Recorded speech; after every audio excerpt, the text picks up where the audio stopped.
We continue this conversation. Rita, how would you love for your voice to be represented? As for me, I need an environment that is safe for my voice to be projected and to be amplified. I feel that with increased violence, with increased femicide cases, I don't feel safe as a young person or as a young woman to really project my voice. So for me, it's for every sector, for responsible people to create an enabling environment for me and even other young people and young women to speak out and to stand up, to speak out against every form of violence and be there for them. Okay, so an enabling environment, and I think you bring up something that's very sensitive, because I think organizations, government, multinationals have tried to have conversations about these safe spaces, which is now somewhat becoming a proverb, yeah? People say it's a safe space. What do you mean it's a safe space? Because then when people speak, really, if you speak, for example, to somebody within a particular space where you think it's safe, they're not necessarily equipped to really cater to whatever it is that you're saying, yeah? And maybe, Esther, you could tell us, where are some of these spaces, you know, and what are some of the, like, what can we do, you know, as young women? Where do we go, you know? And I want to create like some sort of scenario. I'm in Korogosho, I have just gotten violated. Obviously, I run where I feel safe, which is probably at home. Then when I go home, you know, we have people like MSF, who for a very long time have been saying, don't wash your clothes, remove your clothes, wrap them in a newspaper, do this, do that, and then what? Yeah, so tell us a little bit about where you think young women and girls can actually access help, resources, whether it's on the policy side, whether it's in the access side. Speak to us. So I personally love the Kenyan Women Hotline. They have a GBV hotline, and I have referred young women to actually get services from there, and the feedback has been nice. So when you are told, do not wash, do not clean yourself, do not do those stuff, all those things at that moment when you're raped or violated will not even cross your head. Like, you are so confused, you feel diminished, they have taken away your dignity, and you feel like the worst person, because the victim blaming that has been put on victims has completely ruined everything. Because when I am violated, the first thing that I think about is I did something to cause the perpetrator to violate me. So that messes up the mental health of the victims. So the hotlines, the inventions like the hotlines have really come in handy, because I am able to sit down. When I am violated, I go back home, sit down, get my phone, or even someone else's phone who is near, call the hotline. The hotline, they have like a trained counselor who will talk to you at that moment. And the best part about everything is just as you had said, Sankara, when safe spaces, we may think, when the spaces that we feel most comfortable at, we are not having access to someone who can actually give us correct information, accurate information, and actually refer us to services that will actually meet our needs. So when you call the hotline, you are able to get access to a trained counselor. The counselor will be able to talk to you, guide you, and help you come back to life, because at that moment you feel dead, honestly. So they talk to you, tell you how you can go about it, and some organizations have actually gone to the extent of having pickup drivers for you. When you call the hotline, they pick you up from where you are and rescue you from the violence. They rescue you from your perpetrator and ensure that you do not go back there, because they offer you a safe house. Yes. I think, and I think that's one of the ways that financing and funding is being actually taken, or, you know, put in the right pockets and in the right buckets, isn't it? Because if we are able to actually do that, you know, there's a very huge part of the impact and effects of gender-based violence on a victim that can actually be soothed to a good extent, you know, because you saved me from a situation. I did not have to go to the shopkeeper near my house, then go to another woman, then they call 5-4 women, do you know an ambulance, do you know who? Then within that process, everybody knows I've been violated, and they know it when I'm actually at my lowest point. So Wangeshi, you spoke about funding earlier, a little bit earlier, and I'm wondering, what is your advice around how even organizations are doing funding, whether it's through fundraising or grant making? How are we doing it that you think needs to change to make sure that we're really catering to the points of that process that really matter? We are going to prevent it, we are going to reduce its prevalence, but as it is right now, what should we do differently? A couple of things. The first thing is to stop writing proposals and reaching out to development partners and to reaching out for financing without involving the people themselves. We're the survivors in the conversations. I am a strong believer in nothing for us and without us. And if you cannot have a survivor on that table when you're putting together your proposal, when you're negotiating, really you're doing it for people without knowing where it hurts most. If you're thinking youth, where are the youth on the table when you're developing the idea? Don't bring the youth into the idea. Develop the idea with the youth. Let them lead, you know? And we spoke earlier about the kind of progressive laws we have in the country. And even if you put too much funding into this into the whole sector, as long as the right people are not engaged, as long as capacities are not right, things won't change. And so two very practical things I find. We have, and she's talked about the spaces, we have women human rights defenders on the ground, or human rights defenders on the ground. They know what is happening. People know if they reach them, they'll get some help. We have the toll-free helplines, 1195 for GBV survivors, 116 for children. But even without this, the important connection, if I were to use that word, is the information. Where do people get information?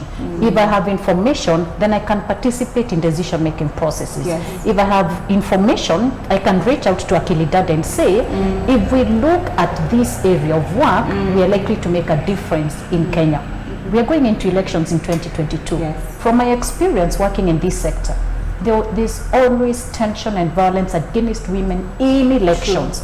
So are we thinking about programming around that? Have we learned from COVID-19 pandemic? So for me, it's a connection of the reality with the policies and the programs we are working on. And that's why the whole conversation about evidence-based programming comes in. You know, you earlier mentioned data. I'm sure we will come to that. But you cannot change if really you don't engage the people that have it, you know, that are experiencing it, your word of lived experiences. And to just add on to what you're saying, government recently, with the launch of the Kenyan commitments to GEF, the president did highlight that one of the things that he's doing around data is he commissioned for another study, that is the adolescent health studies in it, because for a long time we've been using the 2014 study. This is called KDHS, isn't it? And you can imagine we're in 2021, and if you want Bible, you know, of numbers, that's the study we've gone to, the study that was done in 2014. If anybody was to even say the numbers of GBV from 2014 to now, it's like we've lived two different worlds, because the numbers have continued to go high. And it begs the question, because we have a lot of organizations that are catering to GBV, and there are a lot of reasons. One is funder stroke, donor stroke, investor philosophy, where they want to fund what is sexy, they want to fund what makes sense for them, they want to fund what makes them feel like they're making a difference. But without data, really, it's sort of, we're just pouring billions and billions of dollars into spaces that we hope one day they'll speak up, you know, and they'll say, oh, I've never been a victim, I've never been a victim. It sounds like a different generation entirely from the one that we have. So when it comes to data, before we wait for the study, before that study is conducted, we had our population survey conducted not so long ago. Now we have Huduma, with the Huduma number. We've been profiled. We are overly profiled now as Kenyans. Is there a way that we could perhaps make some of these numbers sort of speak to each other? You know, and even under NHIF, I wonder, could we have a special covering that is maybe an allocation of that goes towards a gender-based violence victim, where even if I do not have money and I do not know anybody, or maybe even my family is not able to give me money to run to the clinic, or maybe even sometimes really getting onto a boda to go seek medical help from somewhere is not practical, because of the state that you're in. So is there a way that maybe we could begin to rethink the way we are doing things? And it brings me again to systems change and incremental change. And I want for you, Wangeshi, to perhaps tell us, because I know that you have access to a lot more resource frameworks. Is there a way for us to sort of do that? And what role do you think organizations like Akilidada, for example, has in something, in that particular space? Right. You've asked a very important question around the sources of data and how do we bring this data together. And one of the things that I keep saying is we have data right here. The fact that Esther says I feel unsafe, that's data, is data. It is information you will never get from anywhere else, and it's very deep information. Yes. And so part of the process is we believe in at UN Women, because we really believe in human rights, and human rights are based programming. Yes. So some of the participatory processes we engage in, we do something we call women's safety audits. Women's safety audit is a process where you harness the richness of information from women themselves and girls on the ground. Yes. You would never know if you do the data, the statistical data that you collect, you will never know the route that is unsafe for women to walk through when they go into markets. It will never come up. It will never come up. That's true. You will never know there's unsafe times when women feel I cannot get out to go and seek services because I've been violated, because I'm likely to get into more violation, Those are things you'll never know. So we keep saying, let's utilize the data and all the opportunities to harness information to enable us program better. Numbers speak volumes. However, there are stories besides the numbers. The story of Wangeshi, the story of Esther, the story of Lydia, the woman on the ground, that's where we begin. Now, coming to data in general, we have a lot of data coming from the police. We have a lot of data coming from the health facilities. We have data coming from all the institutions, helplines. How is it harnessed? Do we have a convergence of this? Do we have a central depository system? That's one of the struggles we're having in Kenya. Yeah, because where is it? Where is it? How does it speak as one? Absolutely. Yes. And so, whereas the Kenya Demographic Health Survey gives us the prevalence rates, violence, intimate partner violence experienced within the last 12 months of demographics, 15 between 49. Yes. That's excellent. And we can live with that for future and longer term planning. But let's also not lose sight of the everyday data that we are getting. Last year, actually, when the president called for the National Crime Research Center to undertake this survey, it's as a result of the numbers that were being reported by the helplines. If that didn't come through, because that is the easiest that women can reach, they know 1195 I can call. I'll tell you, I receive a lot of calls myself, and at times a woman and a lot of us in the space, someone tells you the perpetrator is coming, I have to get off the phone now. Then you lose the person. You've not helped. Are you going to get that data from the numbers, the surveys? No, you get it from that call, and you're reporting that call. So there's quite a bit to be done, but the opportunity is there, and I'm glad we're making that investment. Okay, so what I'm picking out of what you said is conduct women's safety audits, and then make it girl and women centered. Because then really you'll be hitting the points of reference, whether it's for whatever commitments are being made at whatever level and whatever place on the earth, you'll be hitting all those commitments. Because I think we cannot continue to re-emphasize the importance of girls and women for mankind, And I do think there's a level of frustration that, even speaking as Sankara myself, as a woman and as someone who's leading a female-led organization, a young women-led organization, there's a lot of frustration in over and over and over. You hear the same thing, Today you think today was a good day, I didn't hear of a case. Then tomorrow you wake up and there's a case that is so out of this world, and you wonder, and I want to now tie it back to mental health, because we've also had real cases of mental health where there is violence, castigated, instigated, and how do how do we fold that into organizations without providing for donors or investors a good proposal? Because the truth is there's a lot of pressure in developing good proposals because donors fund good proposals. Yeah? Donors want data, but they don't want to fund for data. Very few donors want to fund data. So how do we ensure that in as much as we're doing women and girl-centered programming, in as much as we're conducting the safety audits for women, how do we bring in the issue of mental health? Because mental health cuts across everyone, whether you're a victim, whether you're not a victim, whether you're somebody who's solving issues and cases, because I imagine like in your case, Rita, you're hearing a lot of this from girls. People are calling you all the time to tell you, you know, this just happened to me right now. It was this guy from this particular place, because we know the perpetrators. So how do we, is there a way that we can do that? And how would you want to see that done as a young woman? I particularly have an issue with the aspect of mental health in Kenya. And I feel that even survivors and or victims of violence do not get enough attention on the mental health aspect. The physical aspect is paid attention on, and we don't realize that these aspects are interconnected. We cannot have physical health without mental health. And most survivors, they'll be given PrEP, they'll be given P2, but what about the mental health aspect? One session costs more than 2,000 shillings. How many girls at the communities can afford 2,000 shillings per session? And one of the consequences of violence is PTSD. You cannot treat PTSD with just one session. But you see most of the organizations offer or let her be before 72 hours. But what about the aftermath of the violence? Depression, anxiety, stress. How do we deal with that?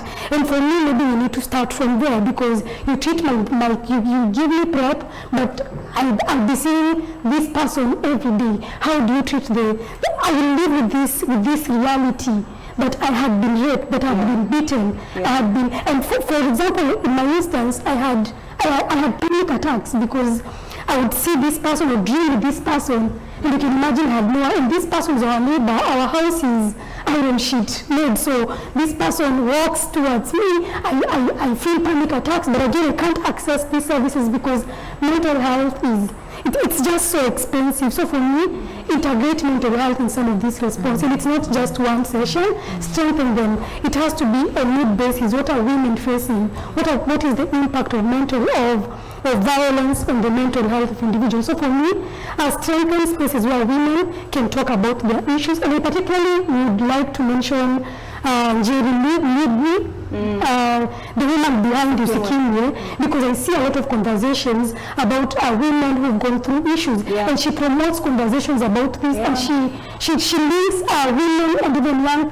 It's even sad when you see an 8-year-old, 3-year-old child. How will this child deal with this issue? And a study shows that, so we can look at the impact of GBV on a long-term basis and the mental health. Study shows that children who've experienced or have seen violence on a long-term basis, the boys will become perpetrators, in the position of perpetrators, and women will become in the position of victims again. We cannot have this. We cannot have this cycle over and over and over. Yet we want to achieve equality. I mean, mental health has to be dealt with, the aspect of mental health. Yeah, thank you so much, and thank you for giving us your experience in this space. We really appreciate that, because there's a lot of information and there's a lot of wisdom that you can offer to the way we as practitioners really roll out our programs, and it's something I have seen in the space. I'm sure, Wangesh, you've seen this so many times, where organizations will say,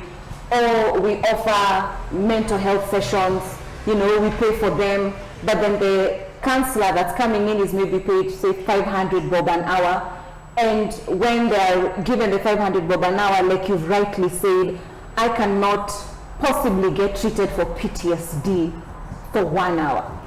It's lifelong, and that stays with you, that remains with you. The other day, government did commission mental health, I think, is it a policy or a curriculum? It's something that they're working on. And we'll see what that looks like. We'll see how that rolls out. At Akilidada, we are developing a mental health curriculum. And we're actually working with young girls who are in schools. We're working with teachers. We're working with head teachers, deputies, and guidance and counseling teachers We are also going to be working with practitioners and, you know, young women like you who are in positions of leadership, you know, in the spaces that you're in, to just bring it together, because there are things that a lot of young women experience that we don't even think they do. Grief, you know, loss, you know, shame and guilt, and gender-based violence, and why it hits really hard and really personal is because it is very intrusive. Yeah. You know, it's the one thing you really feel like you should have control over, but it's the one thing that's always been taken away from you. So I think, thank you so much for your sentiments, and it's something that, you know, I'm sure Wangeshi, as you continue to do the amazing work you're doing, you're going to continue integrating and even just advising organizations that are coming up, organizations that have been there. Let me ask you, Esther, as we begin to close this session, how would you see mental health being integrated in a classroom, you know, like the one you are in? You know, how would you see that functioning? Because then the truth is, you were qualified to go sit in a software engineering class, just like the other boys were in the class. So how would you see that happening, you know, in say a more pragmatic approach? So I would like to start by what Rita had said. She said something very important about making sure that mental health is put into account. And something else I really think about every day is the fact that even when you go to report a violence case, for example, when I was in class and I was being called different things, such things, being diminished and such things. So if I would go to a police station and report that, how would that look like? Because they deal with bruises and I'm coming there crying, so I have been beaten or something, but my mental health has been affected. Yes. So the police station is not adapted to deal with my situation. They just think that violence is when you're hurt, you're coming all bruised or bleeding and such stuff, but it also they do not consider the part of mental health.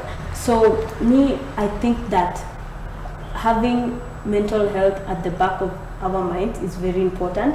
For example, even for sexual harassment, when you are harassed in public transport, how do you report that? How do you go and say, this guy touched me? And they will ask you, where's the evidence? Come with the guy. How can you come with that guy? It's not even practical. But I think having mental health trained practitioners at these spaces is very important, because then I will be able to go there. I have been catcalled. And it has diminished me, because I remember, for example, I usually have some mentorship sessions with young girls. So I remember that we were having a discussion on catcalling and how they feel about it. So one of them actually told me it makes them feel less of a human being. And how do you report that? That is not considered violence, because it is so normalized, because it only affects your mental health. And people deal with what they are seeing. They want you bleeding. They want you bleeding and everything, but when you go home after you've been catcalled, and then when you refuse to answer, they throw all these insults on you. How do you, when you reach home, how are you feeling? It really affects your mental health. So I think that even in institutions, having a space where you can report that you've been violated mentally, it's very important. Like for my school, having a place where I can go and report that I have been catcalled and I'm not feeling well, I am feeling diminished, it is not okay, my mental health is not okay. That would be very important. And the trust that once you report that there, it's going to be addressed. Because that's another thing, isn't it? They don't have like a tally system of we have 10 people who've reported in the last 1 week. Wangeshi, as we close, where can a woman or a young girl find policies on GBV in this country? Yeah, that's a question. I think a lot of these policies are sitting in shelves in a lot of places. And the whole conversation about information becomes then very helpful, because if these policies are made into popular versions, in a version that you and I can understand, in a version that the Wanjiko, the Atieno, in whichever setting can understand, that then is a beginning point. And so in 2019, the State Department for Gender developed a guideline, a curriculum actually called Safe Spaces Practicability Manual. Yes. This manual guides on the kind of safe spaces we can have. A lot of people think safe spaces are physical, to treat the injuries, to rescue the person, but a lot of it is actually information. Where do I get this information? This youth-friendly information. And so within the different counties, all the mother ministries at the national level or the ministries at the county level are custodians of all the policies, but we need to have it trickle down. So I know, for example, in every county there's a GBV working group. Yes. That GBV working group should have all these policies as well. It should be a point of entry or contact for policies. Every county should have these spaces where you can walk in and say, where do I find the sexual reproductive health bill or health policy? Where do I get the sexual offences policy? But a lot of this has been left to civil society. So I know there are very many different versions of the popular guides. How we get them to reach to the young people is a question. But I also know that we have a lot of youth organizations on the ground, youth-led. So if we can ensure that these policies get to them, they are able to disseminate much more fast. Thank you. Another question is, do you think if we had gender codes that would quickly expedite cases of GBV, do you think that would be a solution, Rita? I think that would be a solution. Currently, I have been at the communities, there's a lot of kangaroo courts happening where elders will just sit, a woman has been raped, this guy is rich, so this will just be sorted. We don't want to be ashamed and we want to avoid shame and all that. And everyone walks home happy except the victim. So for me, we need gender codes where I won't feel, as someone who's going through this, I won't feel like I'm alone. I feel, and I don't want to be combined with all other cases where cases will take so long. And just to wind up on my case, I never got justice because I got tired of following up on the case, because nobody wants, because it reminded me walking, going to the police station, him telling me, the police officer telling me, come tomorrow, you need to do this, you need to do this. I mean, who wants to do that? Who wants to be reminded of a trauma that happened? Everyone wants to move on. So if you have gender codes, that would really solve a lot of, because perpetrators are walking free. A lot of perpetrators are, and interesting enough, the media is doing a good job in highlighting cases of violence. It's doing, because initially we didn't have a very vocal media that is really highlighting some of these cases. But again, the media is failing because the media is perpetuating patriarchy. The media, we cannot use memes to speak about a girl who has been killed. We cannot, there's nothing funny about a woman being killed. So for me, we need gender codes, we need information, creating awareness, and also we need to make even the social spaces, the social media spaces, they need to be safe enough for victims to express themselves. Thank you. And you speak to governance, the governance of organizations, governance of the media, governance of institutions within society that are key contributors to policy and key contributors to the reduction of the prevalence of GBV. Esther, as we close, where can a young woman go to report a GBV case and believe that it will get resolved? I have, as I had mentioned earlier, I have a favorite hotline where I like referring people, which is the one for Kenyan women. But even the government hotline, that as Wangeshi has said, the 1195 one, I have heard that it is functional. And you had said something earlier, Sankara, about how when the hotline is very easy because it's just you just call, and the only one who's getting information about you being violated is the person on the other side, not necessarily calling me, having to call Rita having to connect me with someone else having to connect me with a healthcare worker. So by the time I've gone through all these hands, people have known what I've gone through, and they have started even looking at me differently. Because I actually agree with what Rita was saying about the gender codes. Because when you go to a police station and they ask you, what were you wearing? What did you do to get violated or something? I honestly would not continue with that, following up with that case. I would not wait for it to get to court or something. So having the hotline, calling the 1195 hotline is very helpful. It safeguards your safety. It gives you confidentiality, because your case is not being handled by many people. So when you call the 1195 hotline, you are able to get help, and you will be able to get counseling. You will be able to be referred to services, and yes, you will not have to deal with the daily issues of going to a police station, getting an OB by yourself, being referred to somewhere else. The doctor tells you, go back to the police station and get this document so that I can treat you. In the long run, when they are bringing you back and forth, it takes a long time, and it even prevents the victim from actually accessing these very important services.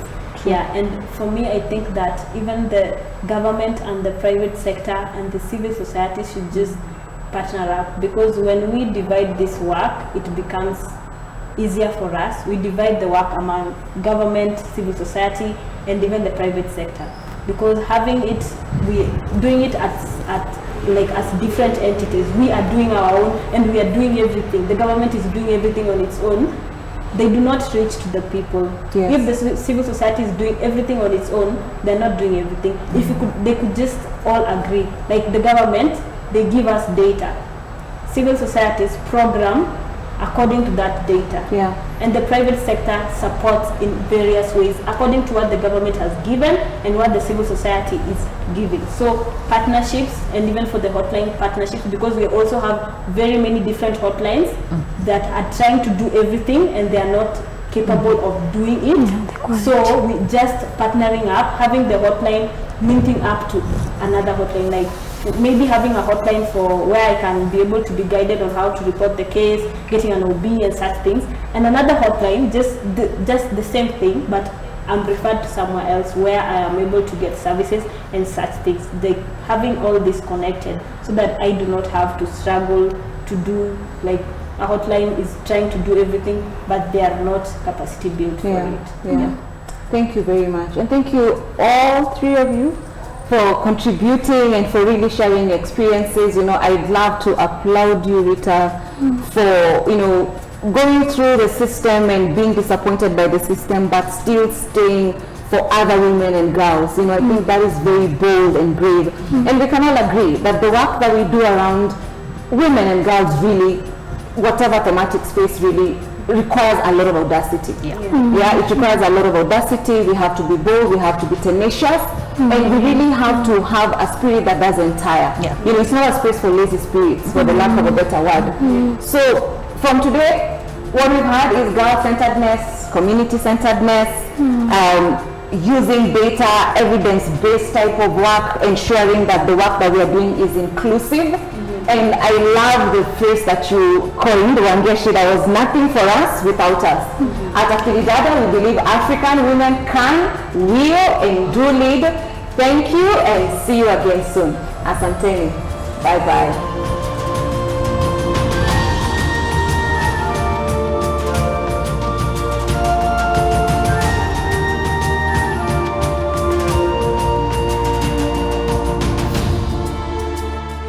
Of us that we have a role to play, a very definitive role in the elimination of violence against women and girls.